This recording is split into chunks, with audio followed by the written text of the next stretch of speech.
ఇందిరాగాంధీ గారు 1981లో పెద్ద పెద్ద భూస్వాముల దగ్గర ఏవైతే భూములు ఉండనో 400-500 కోట్లు, 400-500 ఎకరాలు, 300 ఎకరాలు, 200 ఎకరాలు ఇందిరాగాంధీ వచ్చిన తర్వాత భూ సంస్కరణ అమలు చేస్తే ఆ రోజులలో 94 ఎకరాలు 10 మంది మాదిగోళ్ళకి ఇవ్వడం జరిగింది. కానీ క్రమేణా ఏమైంది? బెల్లం సాయన్న, అదేవిధంగా Somayya, Thummala Pochayya, K Pochayya, K Balayya, T Yadayya, P Sailu, K Balayya, K Narasimha, P Narasimha ఈ 10 మందికి 94 ఎకరాలు ఇచ్చింది. 2003 దానిక వాళ్ళ పేర్లు ఉన్నాయి పానీలా.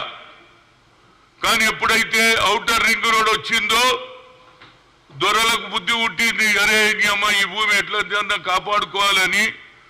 అందులో పోచయ్య అనేటైన 1985లో చనిపోయాడు.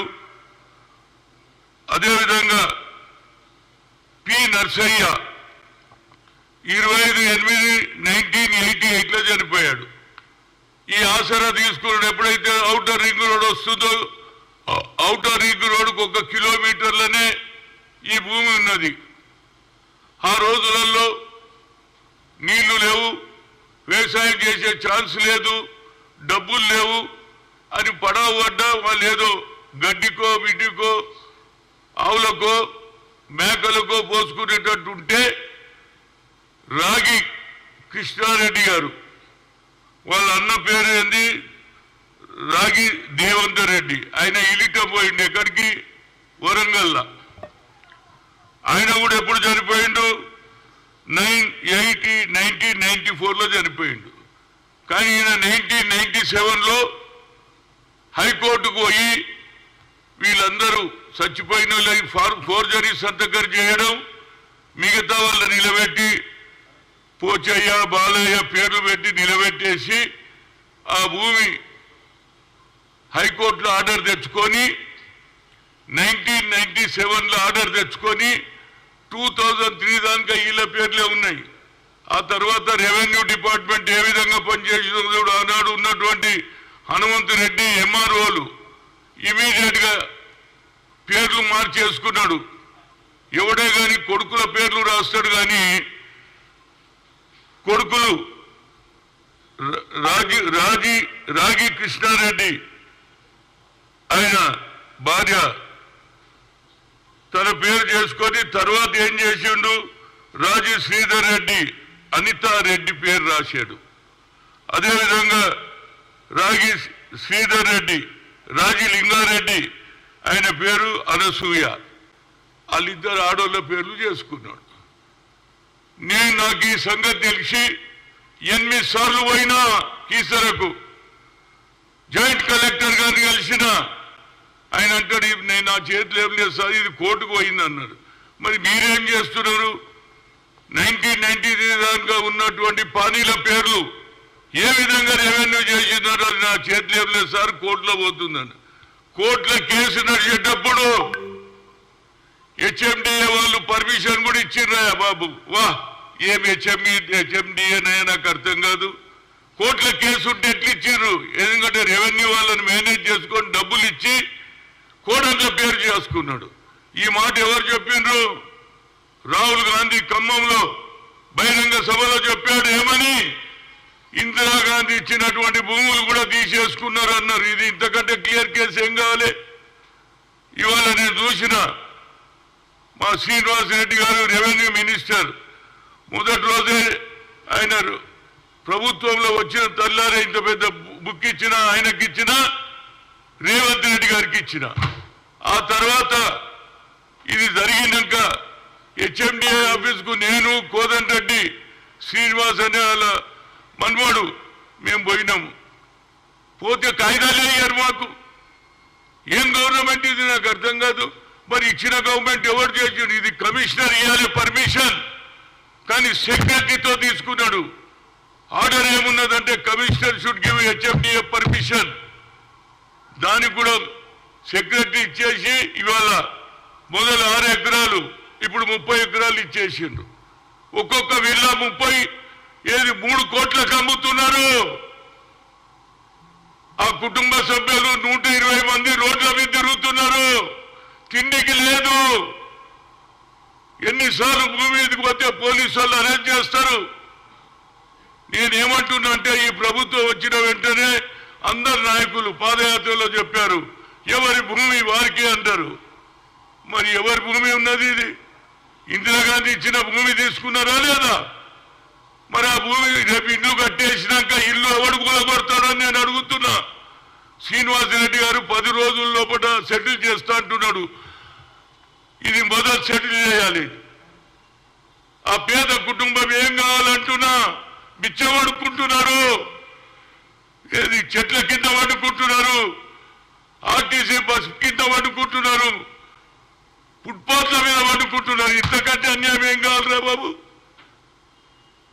నేను ఒక బడుగు బలైన వర్గాల నాయకుడుగా ఎక్కడ అన్యాయం జరుగుతా అక్కడ పోతా. 8 సార్లు పోయినా ఇంతవరకు రాలే. మా ప్రభుత్వం వచ్చిన పాదయాత్రలు అందరూ చెప్పారు ఎవరి భూమి వారికే, ఎవరి భూమి వారికే. మరి ఇంతకంటే నిదర్శనం ఏం కావాలరా బాబు? ఇది చాలా సీరియస్. ఇది 500 కోట్ల స్కామ్. దీన్ని ఇమీడియట్ గా ఆ పేద ప్రజలకు న్యాయం జరగాలి. ఆ కుటుంబ సభ్యులు అందులో అన్న చనిపోతే ఎప్పుడు చనిపోయాడు వాళ్ళ అన్న 1994లో 97లో నువ్వు రావా కూర్చో సీను కూర్చో. నేను అనేది ఏంటంటే అన్న సంతకం కూడా ఫోర్జరీ చేసిండు అంటున్నా. అన్న ఎప్పుడు చచ్చిపోయిండు? 1994లో చనిపోతే 97లో దొంగ సంతకం పెట్టిండు. కేవలం రైతుల సంతకాలే కాదు అన్న సంతకం కూడా చేసిండు. అన్నకు పిల్లలు లేరు, దేవేందర్ రెడ్డి గారికి పిల్లలు లేరు. ఆయన ఈటం పోయిండు వరంగల్కు. ఆ భూమి కూడా ఈయన తీసుకున్నాడు. కోడన్ల పేరు చేసుకోడు. ఇంతకంటే పెద్ద స్కామ్ ఏంది అయ్యా బాబు? రోజు డిస్కషన్ అన్నారు. ఇప్పుడు లాస్ట్లో నాను ఆయన పేపర్లో చదివిన కోదన్ రెడ్డి కూడా వచ్చిండు ఎంబడి హెచ్ఎండి ఆఫీస్కు. నేను పోయినా సీను పోయినా కాగితాలు ఎన్ని రోజులు అడిగిండ్రు? ఇచ్చిండ్రా? ఒక్క కాగితం కూడా ఇయ్యారు. ఇంతకంటే ఏమిటంటే మన ప్రభుత్వం వచ్చింది. మనం బహిరంగ సభలో చెప్పినాం, పాదయాత్రలో కూడా చెప్పినాం ఎవరి భూమి వారికి. మేము రాగానే భూములు ఇప్పించేస్తామన్నారు. మరి ఈ సంగతి తెలుస్తారా లేదా? సాక్షాత్తు రాహుల్ గాంధీ చెప్పిండు इंदिरा गांधी दिए सो जमीन भी वापस ले लिए मल्ला దొరల పాలన వచ్చిందని అంటున్నా. మళ్ళా బడుగు బలైన వర్గాల పాలన రావాలంటే మొదలు కీసరా దయార్ది లెక్క చేయాలి. నేను అడుగుతున్నా ఆయన దగ్గరికి పోయినా నవీన్ మిట్టల్ దగ్గరికి. ఆయన ఎంతసేపటికి నేను ఆఖరి కోపం వచ్చి ఏమే 1981లో ఇందిరాగాంధీ ఇచ్చిందా లేదా? ఆఖరుకు పానీలో 2003 దానికా పేర్లు ఉన్నాయి. 2003 తర్వాత చేంజ్ చేస్తే జాయింట్ కలెక్టర్ని అడిగితే మీరు కోర్టుకే వాళ్ళండి మా చేతులు ఏం లేదంటారు. ఇక అందరు కోర్టుల చుట్టూ ఎవరు తిరుగుతారు రా బాబు? మీరు తప్పు చేస్తారు. రెవెన్యూ డిపార్ట్మెంట్ వాడు హనుమంత్ రెడ్డి అనేటోడు ఆర్డీఓ కోట్ల రూపాయలు తీసుకొని ఇమీడియట్ గా కోర్టులో కేసు నడుస్తుంటే వాళ్ళకి పర్మిషన్ ఇచ్చిండ్రు. ఇంతకంటే ఆఫీసర్ మీద ఏమే యాక్షన్ తీసుకోవాలి? ఎంఆర్ఓ మీద ఎట్లా యాక్షన్ తీసుకోవాలి? ఇది రాగి దేవేందర్ రెడ్డి సర్టిఫికేట్ ఎవరు ఇచ్చిండ్రు? ఎంఆర్ఓ ఇచ్చిండు వరంగల్. ఏది ఏ ఊరు అది? బచ్చలపేట. వాళ్ళు ఇచ్చిండ్రు సర్టిఫికేట్. ఎప్పుడు చచ్చిపోయిండు? 94లో. కానీ అన్న కూడా దొంగ సంతకం చేసిండు రాగి కృష్ణారెడ్డి. చేసి మొదలు తన పేరు పెట్టుకొని తర్వాత ఎప్పుడన్నా లొల్లి అవుతుందని కోడన్ల పేరు రాసిండు. వా ఏం సర్కార్ రా బాబు! ఇప్పటికన్నా రేవంత్ రెడ్డి గారు ఆయన అందరికీ న్యాయం చేస్తా అంటున్నాడు. మొదలు ఇది న్యాయం జరగాలి. అదేవిధంగా శ్రీనివాసరెడ్డి అంటున్నాడు నేను తప్పనిసరిగా 10 రోజులు కాదు ఇది 10 ఏళ్ళైనా అయ్యేటట్టు లేదు. దీన్ని నిజంగా చేయగలిగితే నిజంగా ఇందిరాగాంధీ వారసులుగా మిగులుతాం. సాక్షాత్తు రాహుల్ గాంధీ అన్నాడు गरीबों का जमीन भी इंदिरा गांधी दिए सो जमीन भी वापस इंतकंटे निदर्शन ఏమండి? నేను ఒక పని తలిగితే ఆఖరి దానిక పోతా, నడిమిట్లో వదిలేయ్యా. వాళ్ళు ఎస్సీలు మాదిగోళ్ళు, వాళ్ళ బతికేం కావాలి? 120 మంది రోడ్ల మీద వండుకుంటున్నారు బాబు, తిండికి లేదు. 2-3 సార్లు స్థలం మీదకి పోతే పోలీసు వాళ్ళు అరెస్ట్ చేస్తారు. ఇప్పుడు మన ప్రభుత్వం వచ్చింది, ఇది నిజంగానే ఇందిరాగాంధీ ప్రభుత్వం అంటే వాళ్ళ భూములు వాళ్ళకి ఇప్పియాలి. ఇమీడియట్ గా హెచ్ఎండిఏ పని ఆపాలి. పని ఆపకపోతే వాడు అట్లనే కట్టుకుంటాడు. 3 కోట్ల ఒక్కొక్క విల్లు అమ్ముతున్నారు. ఇక రేపు విస్తరణ కూడా జరుగుతున్నది. ఎంతమంది అమ్ముకుంటారో ఏమో నాకు తెలియదు.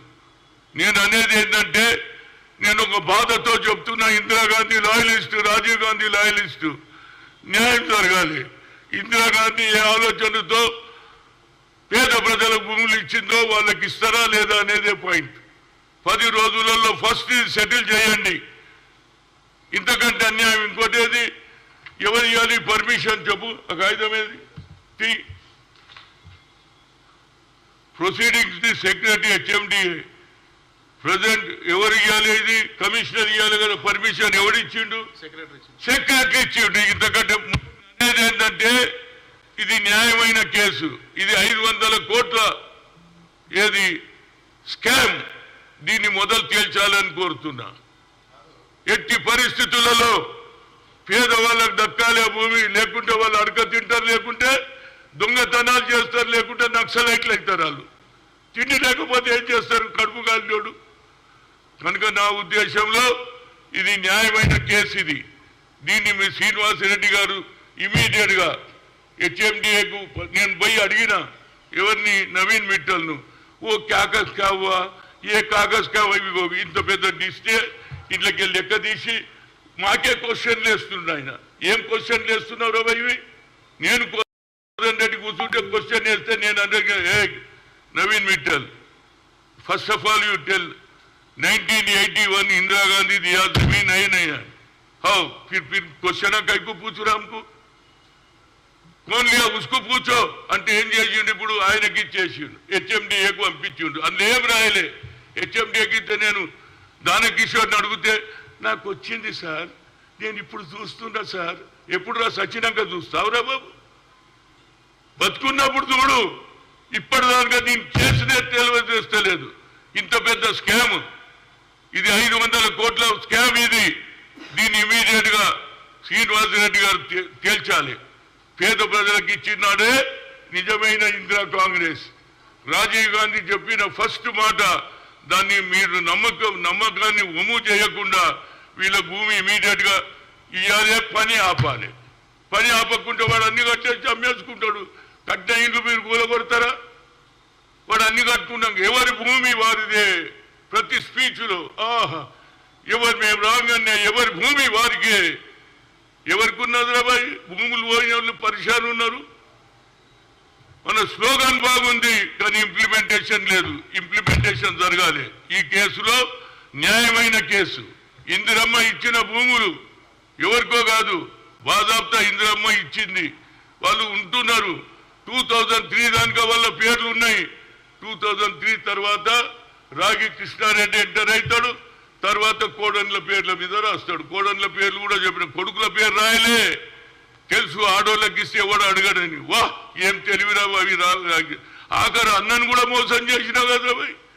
దేవేందర్ రెడ్డి చనిపోయింది ఎప్పుడో, కానీ ఆయన సంతకం కూడా పెట్టిండు అంటున్నా.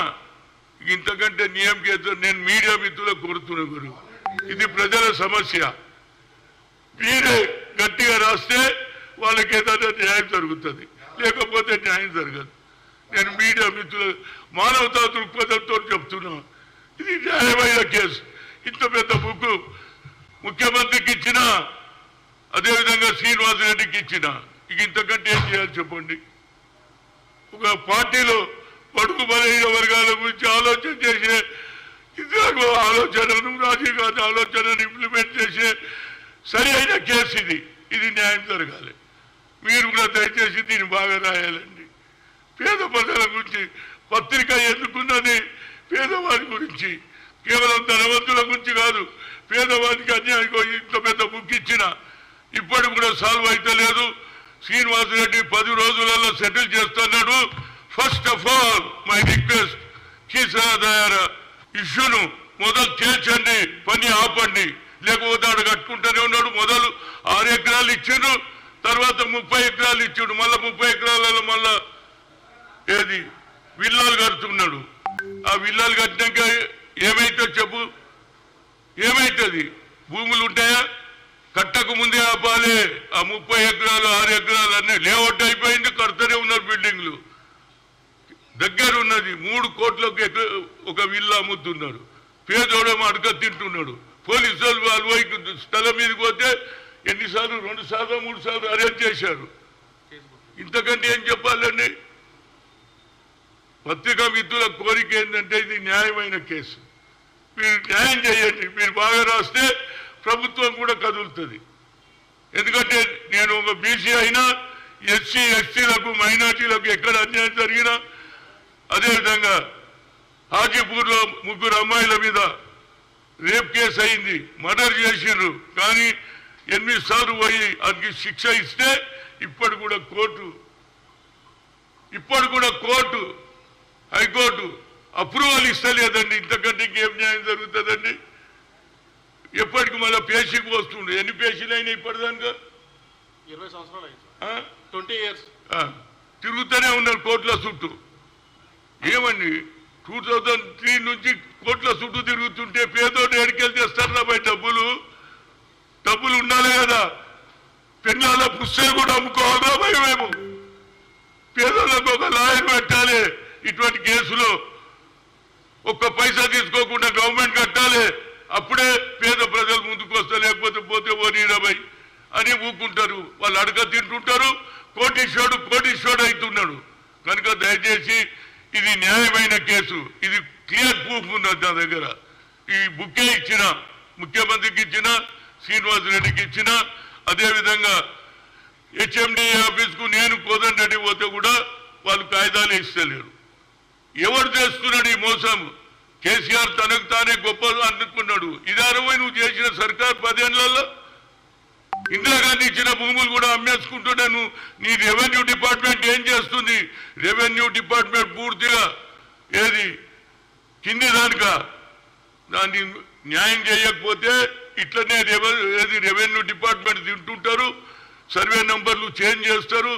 వేరే దగ్గర సర్వే ఏది దాంట్లో కాలంలో రాసేస్తారు. ఏం కాలం అంటారు దాన్ని? దాంట్లో పెట్టేస్తారు. అయిపోయి సర్వే నెంబర్ చేంజ్ అయ్యి ఇక్కడ తిరుగుతుండాలి కోర్టుల చుట్టి. ఇక జడ్జిల దగ్గర పోతే నేను అనొద్దు. వాళ్ళు ఎప్పుడైనా మార్పు, రేపు, ఎల్లుండి, అవతల ఎల్లుండి పుస్తకాలు పంపుకోవాలి. దయచేసి ఈ కేసు న్యాయమైన కేసు. ఇగో ఈయన కూడా మాదిగా లీడరే రమేష్. ఈయన కూడా వాళ్ళ మన్మడు న్యాయంగా తిరుగుతుండే. ఎన్నిసార్లు పోయినా 20 కోర్టుకు? 20 years అవుతుంది. 20 ఏళ్ళ నుంచి తిరుగుతుండే. ఎక్కడికి తిరుగుతారు రాబాయ్? చెప్పు. ఇది ప్రభుత్వమేనా? ఇవాళ మన ప్రభుత్వం మీద నమ్మికున్నది. ఎందుకంటే రేవంత్ రెడ్డి ఏదో న్యాయం చేస్తాడని 6 డిక్లరేషన్ నమ్మి ఓట్లు వేసిండ్రు. కనుక ఇది ఇందిరాగాంధీ భూమి, రాహుల్ గాంధీ చెప్పాడు కాబట్టి ఇది న్యాయం జరగాల్సిందే. న్యాయం జరగకపోతే నేను అక్కడనే కూర్చుంటా. ఒక వారం 10 రోజుల లోపల నిర్ణయం చేయకపోతే అదే ఊర్లో కీసర దాయలని ఆమరణ నిరాదీక్ష చేస్తా. ఇంతకంటే చెప్పేది ఏం లేదు. Thank you.